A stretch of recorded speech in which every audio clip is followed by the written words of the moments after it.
Hello class, I hope everybody is having a very good day and having a great start to your week. Um, just a little refresher on my big problem. I'm focusing on the inequality of school funding, as there are many different groups, individuals, and organizations that are involved in some of the ones that are like the bigger roles in underfunding of schools would be the students being affected, the parents being affected, teachers and school districts, and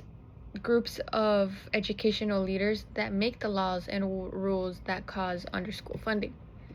The main individuals that I would like to focus on for the cognitivism theory would be teachers, because of the way that the experience and things that they provide for students is what allows the students to think and believe in themselves to continue on to a better education, even though they aren't being supplied with the right resources or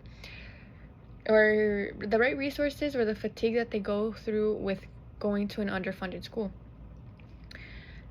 They allow for students to feel like they can do it based on what is being motivated in them, which kind of triggers their thought process and their thinking of being able to think that they can do it.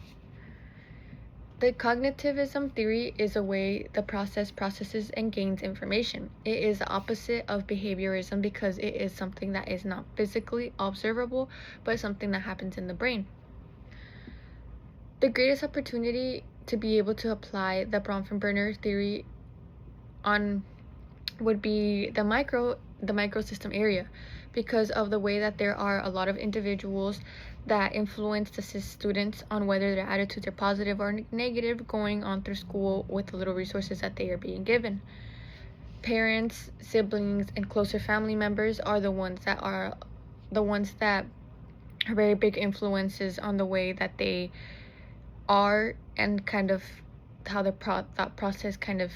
develops to be, because of the influence that they provide to them, because of how much they are seeing them, because of how much they are interacting with them. And this kind of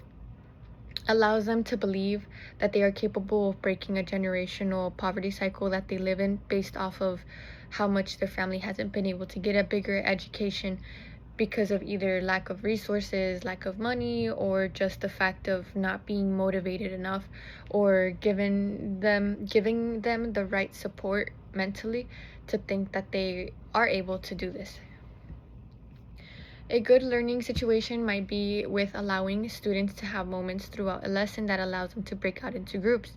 And to kind of go into depth and explain what I mean by this would be, I'm going to give an example, and it would be that if they're learning about ecosystems on their individual tablets that they are being given because they have the right school resources, they are able to create an ecosystem that allows them to work with each other through an app that monitors what they are doing. And they are designing this ecosystem based off of a bigger one that the teacher gives them, and they have to create little ones that fit into that major ecosystem. Throughout the work time, the teacher may pause to ask constructive questions like what problems they are running into, or if they are noticing the connections and how everything has to tie into each other in order to be able to work and be a realistic ecosystem. The teacher allows for work time but also moves through each individual group, scaffolding students, depending on the knowledge that is being shared by each individual student.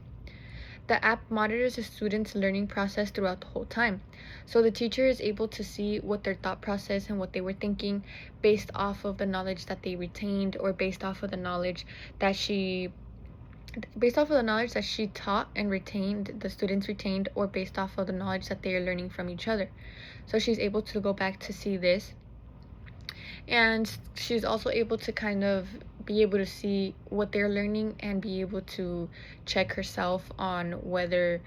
she needs to change certain stuff or continue doing certain stuff because it's going good for the majority of the students. It would be a very good way to see the stimuli support the cognitive processing that is being put into the learning situation, because of how much you can see what the kids are,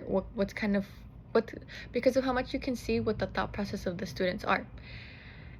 Now, what are some things that you think would be able to improve my idea? I hope to hear what your thoughts are, and thank you so much for listening.